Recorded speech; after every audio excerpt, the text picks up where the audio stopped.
Bon, aujourd'hui, longue vidéo.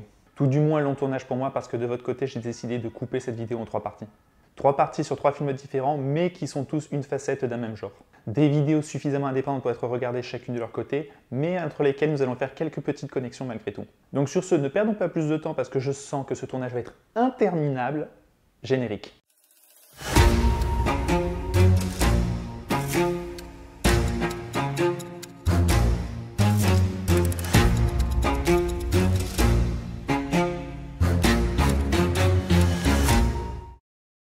Et bonjour à tous, aujourd'hui nous allons parler des biopics. Le biopic, c'est un genre qui va retracer la vie de quelqu'un ayant réellement existé, qu'elle soit inconnue ou de renommée mondiale. Héros de guerre, victime ou coupable de faits divers, voire personnage totalement lambda, le biopic peut aborder des thèmes extrêmement variés. Un genre qui fonctionne extrêmement bien auprès du spectateur puisque ce dernier arrive plus facilement à rentrer en empathie avec les personnages étant donné que ces événements se sont réellement passés. Les gens à la vie banale que nous sommes adoreront découvrir les vies extraordinaires que d'autres ont pu vivre. Et donc qui plaisent tout autant au studio puisque c'est une source de revenus non négligeable. Et si le destin incroyable d'un inconnu peut déjà nous attirer, c'est d'autant plus vrai lorsqu'il s'agit d'une célébrité. Célébrité au sens large. Sportif, scientifique, informaticien, réalisateur, photographe, et ce qui va nous intéresser pour ces vidéos, chanteur. Parce que dans la catégorie du biopic, il y a un genre qui marche encore plus que les autres et dont on est abreuvé depuis quelques années, et c'est le biopic musical. Faire un biopic sur un inconnu, ça implique n'empêche d'avoir une histoire assez forte pour attirer les gens.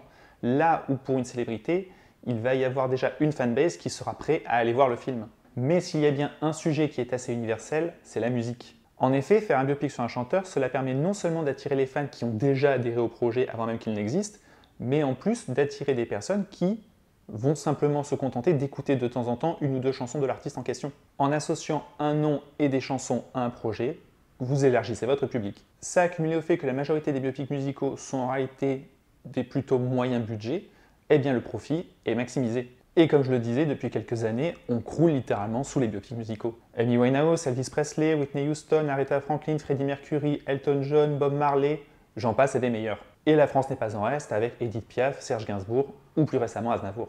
Oui mais voilà, à force de voir des biopics musicaux, on finit par très vite se rendre compte de ses limites. Je disais tout à l'heure que ce qui va attirer le public sur ce genre de film, c'est le nom de l'artiste et ce sont ses chansons. Mais justement, il y a tendance à y avoir un peu trop d'abus sur ce point. Et par facilité, on va vouloir mettre absolument toutes les chansons les plus connues de l'artiste. Au point parfois qu'elles vampirisent le film. À ce moment-là, il n'est plus question de raconter une histoire, mais simplement d'enchaîner les hits pour satisfaire le spectateur. Un côté jukebox qui est très satisfaisant sur le moment, mais qui d'un point de vue cinématographique, ne va pas très loin. On peut même dire parfois qu'il sert carrément de cache-misère. Parce que bien souvent, à la barre de ces biopics, on va davantage retrouver des exécutants que de vrais réalisateurs. Une mise en scène tout au plus fonctionnelle avec peut-être une seule directive, filmer en gros plan l'acteur principal pour montrer à quel point waouh, il imite tellement bien ce chanteur que j'aime tant et qu'il puisse recevoir son Oscar à la fin de l'année. De grosses faiblesses cinématographiques certes, mais peut-être l'un des plus gros problèmes, c'est le traitement de l'artiste lui-même. Lorsqu'on sort un biopic musical, vous pouvez être sûr que les ventes d'albums, de vinyles et d'écoutes sur Spotify de l'artiste vont exploser. Ce genre de film est un coup marketing, y compris d'un point de vue cinématographique, mais aussi d'un point de vue musical. Seulement voilà, pour vendre des albums, il faut que les gens veuillent acheter l'album. Et pour acheter l'album, il faut que les gens aiment l'artiste. Et pour aimer l'artiste, faut pas trop écorner son image. Si le film donne une mauvaise image de l'artiste, ça peut créer une distance avec le spectateur et donc ne pas lui donner envie de l'écouter. Le scénario se doit donc de rendre le personnage le plus lisse possible. On gomme toutes les aspérités, on gomme les soucis d'addiction et on met en avant son côté génie créatif. D'autant plus que bien souvent, ces projets sont produits par des proches de l'artiste, par sa famille, voire par l'artiste lui-même. Donc évidemment qu'il ne veut pas donner une mauvaise image de lui. Il y a tellement une volonté de protéger cette aura, voire de la glorifier, que l'on se retrouve avec un personnage vide de toute substance. Une absence de réalisateur derrière la caméra, un personnage principal bien trop lisse, on se retrouve avec un film sans point de vue. Le biopic musical va avoir cette fâcheuse habitude de uniquement enchaîner les faits, enchaîner les chansons, telle une simple fiche Wikipédia. Ça n'en fait pas forcément des mauvais films, il y en a certains qui sont même corrects, mais ça en fait des projets vains. Des projets que l'on aura oubliés dans 2 semaines. Et en arrivant à ça, on en arrive à un point où les biopics musicaux, en réalité, se ressemblent tous. Ils appliquent tous exactement la même formule. Ce génie incompris avec option enfance difficile, qui d'un seul coup va rencontrer la personne qui va la révéler, avec une ascension fulgurante qui va suivre, enchaînant les hits jusqu'à atteindre l'apogée de sa carrière, jusqu'à une tragédie, qu'elle soit familiale ou il y a une addiction, le fasse chuter au plus profond du gouffre. Mais évidemment, ce n'est que temporaire car il reviendra à la fin plus fort que jamais pour chanter l'ultime chanson du film. C'est ce que l'on appelle communément un rise and fall. Rise pour monter, fall pour chuter. Une formule tellement éculée que même certains films tordent leur scénario pour l'avoir. Je pense notamment du I Wanna Dance with Somebody sur Whitney Houston. La femme est littéralement morte d'une overdose dans sa salle de bain, mais le film va décider de faire un flashback pour revenir vers son grand moment de sa carrière, juste pour être sûr de finir sur une bonne note. Elle est morte étouffée dans son vomi, elle est où ta bonne note? Mais pour satisfaire cette formule, ils ne vont pas seulement tordre le scénario, ils ne vont pas hésiter à mentir. Parce que la contradiction du biopic musical, c'est de vouloir raconter absolument tous les événements de la vie d'une personne, mais un peu à leur façon et comme ça les arrange. Et pour illustrer ça, quel meilleur exemple que le biopic musical qui a vraiment lancé la vague des autres biopics musicaux, Bohemian Rhapsody. Film avec Rami Malek sur Freddie Mercury et le groupe Queen en général, et qui a été produit par certains des membres du groupe eux-mêmes. Film sur lequel je n'avais pas passé un mauvais moment, mais qui à la longue, je m'étais rendu compte que, en réalité, mon plaisir sur le film découlait davantage des chansons du film que du film lui-même. Parce que pour ce qui est du reste, on est quand même sur du gros mythe, voire du ratage complet. On a quand même le monteur du film qui a été récompensé aux Oscars pour son montage sur Bohemian Rhapsody, qui a déclaré qu'il a été récompensé pour le pire travail de sa carrière. Mais lorsque je me suis renseigné plus tard sur le véritable parcours du groupe et de Freddie Mercury, le film est apparu plutôt abject en réalité. On va faire abstraction que dans une énième tentative de lisser son image, on va totalement faire abstraction du fait que le gars était accro à la drogue et un immense partouzeur. D'ailleurs, son homosexualité en général a été bien lissée aussi quand elle n'a pas été carrément censurée dans certains pays. Mais le film va nous présenter certains événements très difficiles, vraiment très touchants, comme lorsque le groupe a explosé et que Freddie Mercury a quitté le groupe, ou encore lorsqu'il va annoncer qu'il a le sida juste avant le Live Aid et que ce concert sera un peu comme son chant du cygne et que toute la salle était en pleurs et que c'est totalement faux en fait. Le groupe ne s'est jamais séparé. Il y a bien eu des fois où certains des membres sont allés faire des albums solo de leur côté, mais ils ne se sont jamais officiellement séparés. Il n'y a pas eu de dispute artistique à ce point. Et dans le cas du concert du Live Aid, c'est encore pire, puisque Freddie Mercury ne découvrira sa séropositivité que des années plus tard. Le film nous ment littéralement pour créer un point d'émotion factice. D'autant plus que ça ne sert pas spécialement à la narration, c'est juste une volonté de faire pleurer le spectateur. Et le fait que le film ait été produit par certains de ses amis, vraiment ça rend ce biopic pour moi absolument dégueulasse. Mais le point le plus intéressant, c'est qu'on touche au paradoxe du biopic. Ça raconte la réalité, mais ça ne raconte pas la réalité. À partir du moment où on va voir un film, il y a un contrat tacite avec le spectateur. On sait que ce qui se passe à l'écran est faux. Quand je regarde Transformers, je me doute bien qu'il n'y a pas eu des vrais robots qui se transforment en voiture. Mais dans le cadre du biopic, cette frontière entre fiction et réalité est beaucoup plus ténue. On nous parle d'événements qui se sont réellement déroulés, on nous parle de personnages qui ont réellement existé. Et pourtant, le scénariste est obligé de retoucher tout ça pour ajouter de la dramaturgie. Ça peut être également le cas pour aborder certaines thématiques. C'est le cas de Elvis qui a volonté de faire de ce personnage davantage une figure de l'Amérique, à la fois de ses bons penchants que de ses mauvais. Ou alors pour combler certains trous, parce que forcément on ne connaît pas absolument tous les détails de la vie privée d'une personne. Néanmoins, pour les événements principaux, le spectateur s'attend à ce qu'on lui dise des faits. Et c'est de toute façon de cette façon que sont vendus les films, que sont vendus ces biopics, comme une représentation de la vie de cet artiste. Et pour en revenir à Bohemian Rhapsody, je suis persuadé que la majorité des personnes qui n'ont pas été se renseigner après sont persuadées que ce qui s'est passé pendant le Live Aid s'est réellement passé. Du coup, la faute du marketing qui vend une histoire vraie ou la faute du spectateur qui n'est pas assez renseigné, difficile de trancher. Et pourtant, je me répète, mais ces films ont suffisamment de succès pour pousser Hollywood à toujours en produire plus. On devrait avoir en 2025 ou 2026 l'un des projets les plus casse-gueule possibles, un biopic sur Michael Jackson. Alors certes, faire un film sur le King of the Pop, ça a du sens, et autant dire qu'on va se taper à balles de chansons, mais quand on sait tous les déboires juridiques dans lesquels il a été impliqué, on peut vraiment se poser une question du traitement. Dans un biopic tout public, parler de potentiel abus sur enfants, d'autant plus que le film est produit par sa famille, et que l'acteur qui jouera Michael Jackson est un des membres de sa famille également. Et qu'on sait que le dernier tiers va être entièrement retourné parce que les familles des potentielles victimes ont demandé à ce que leur nom ne soit pas cité. Ah mais je suis vraiment très curieux de voir ce que va donner ce film. Mais pour en revenir au projet existant, le biopic musical se présente comme une formule plutôt rincée. Donc si on résume, le biopic musical en général, c'est une absence de point de vue, une volonté en priorité de marketing, Une formule éculée, un jeu dangereux avec le mensonge, du pur Hollywood en somme. À se demander s'il y a encore un intérêt à regarder des biopics musicaux. Eh bien en fait, certaines personnes ont dû se faire la réflexion depuis le début de la vidéo que j'ai volontairement pris les cas qui m'intéressaient. Quand bien même ils représentent malgré tout 90% de ces projets, il existe d'autres films qui eux font preuve d'originalité. Elton John avec son Rocketman avait déjà une forme plus originale en adoptant les codes de la comédie musicale. Et les plus pointus me citeront I'm Not There de Todd Haynes, qui a la particularité de parler de Bob Dylan, mais sous forme de 6 courts-métrages avec 6 acteurs différents. Des bons exemples, mais plutôt des exceptions. Mais du coup, la question se pose de comment renouveler un genre aussi formalisé.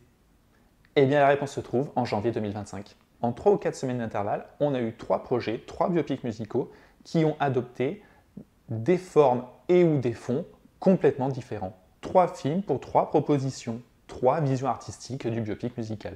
Et c'est réellement ça qu'on va aborder dans ces 3 vidéos. Comment chacun de ces 3 projets arrive à se discerner de la masse. Comment renouveler les codes, comment simplement les ignorer, ou au contraire les utiliser, mais simplement les détourner suffisamment pour les rendre plus intéressantes. On va donc parler de A Complete Unknown, Better Man et Maria, et on commence de suite avec le premier.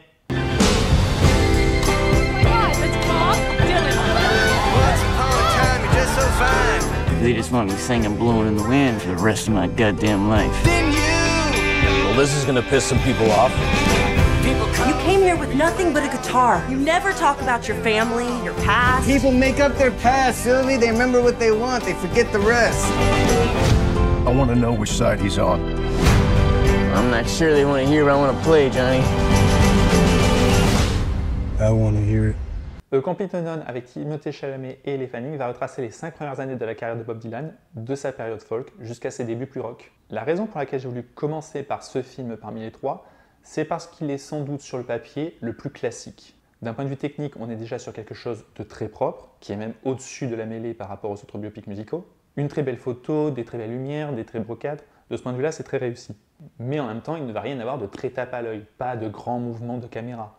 Et d'un point de vue scénaristique, comme je disais, on va suivre d'un point de vue chronologique les débuts de la carrière de Dylan, alors qu'il débarque dans une ville trop grande pour lui où il ne connaît personne, où il va faire la connaissance de quelqu'un qui va lui donner sa chance, son ascension fulgurante dans le milieu de la folk, et ce jusqu'à son fall lorsqu'il va commencer à s'intéresser au rock. Donc on a l'air de retrouver la formule éculée que je décrivais plus tôt.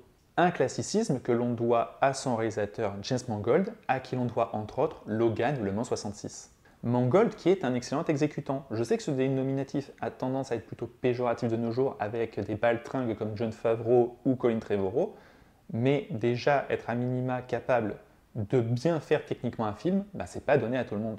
Être un exécutant signifie simplement ne pas être à l'origine de projets et savoir se mettre au service d'autres personnes pour soutenir leur histoire.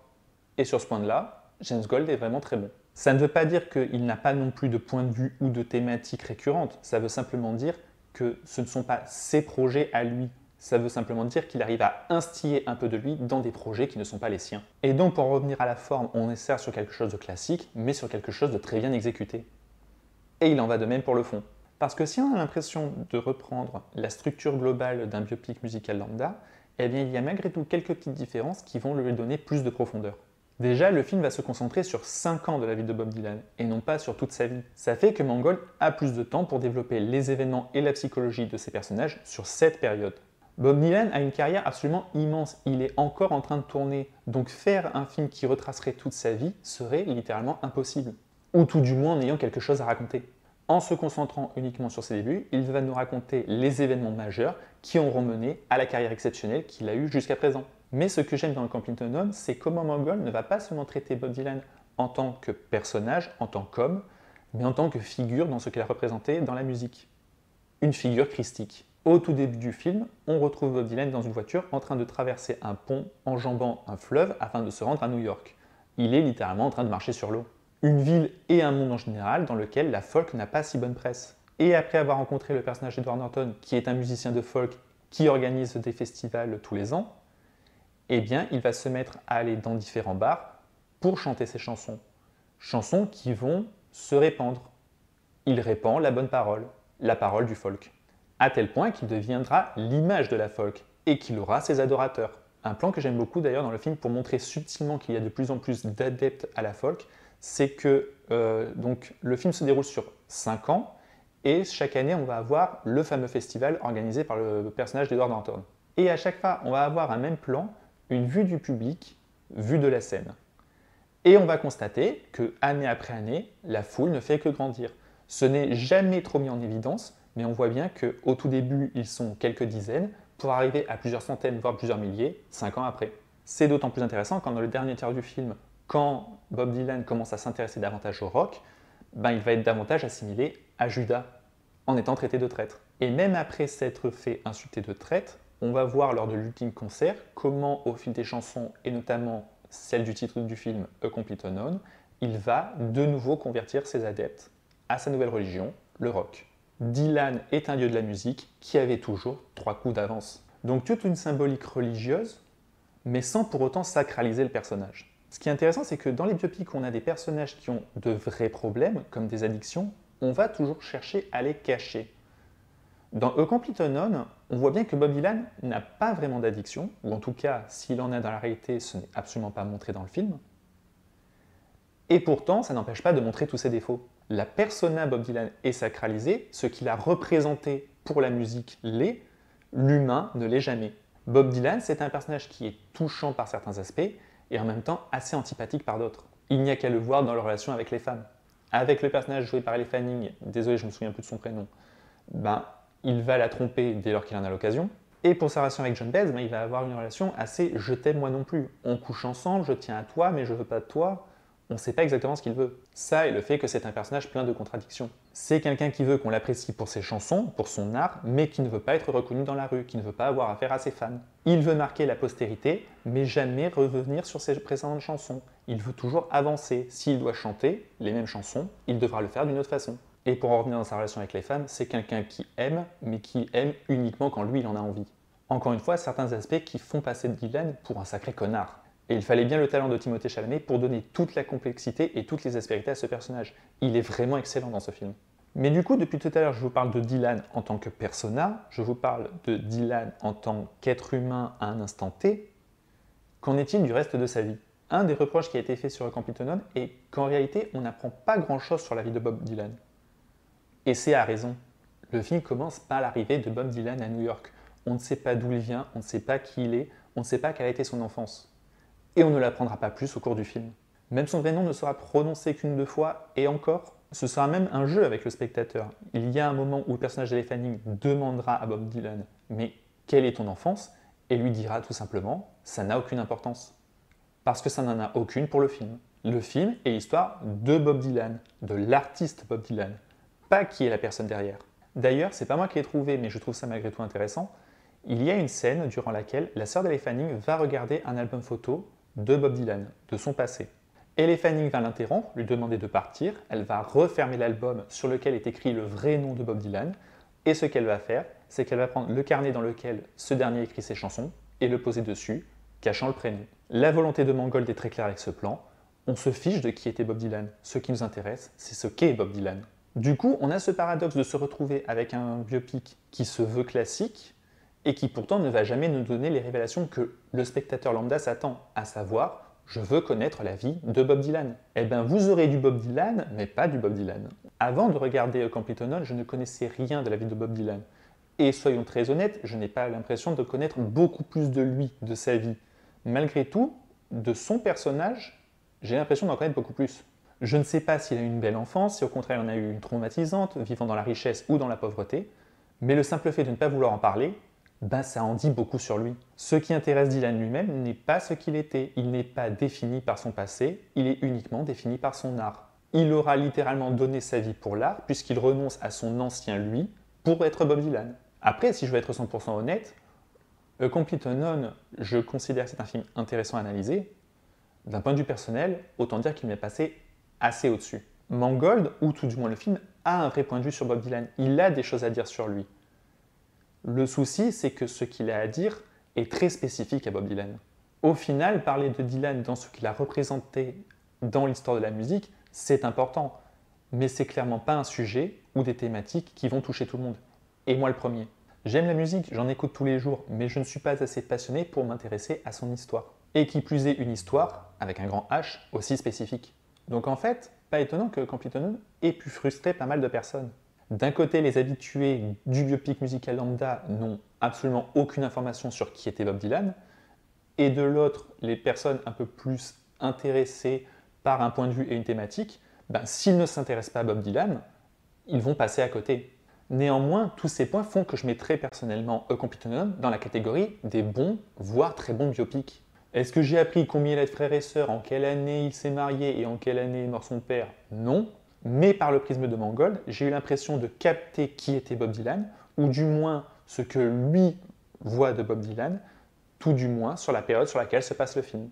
Le film est classique, mais un classicisme d'apparat. C'est clairement pas mon film préféré de Mangold, je préfère largement Le Mans 66, et c'est, je pense, même pas un film que je reverrai. Malgré tout, c'est un film qui, des mois après, me reste en tête et me fait encore réfléchir. On est très loin de la brochette de biopics musicaux habituels. Donc si déjà, en reprenant absolument tous les codes du biopic musical, Mangold arrive à en tirer quelque chose d'original et d'intéressant, qu'est-ce que ça donne quand on explose la forme ?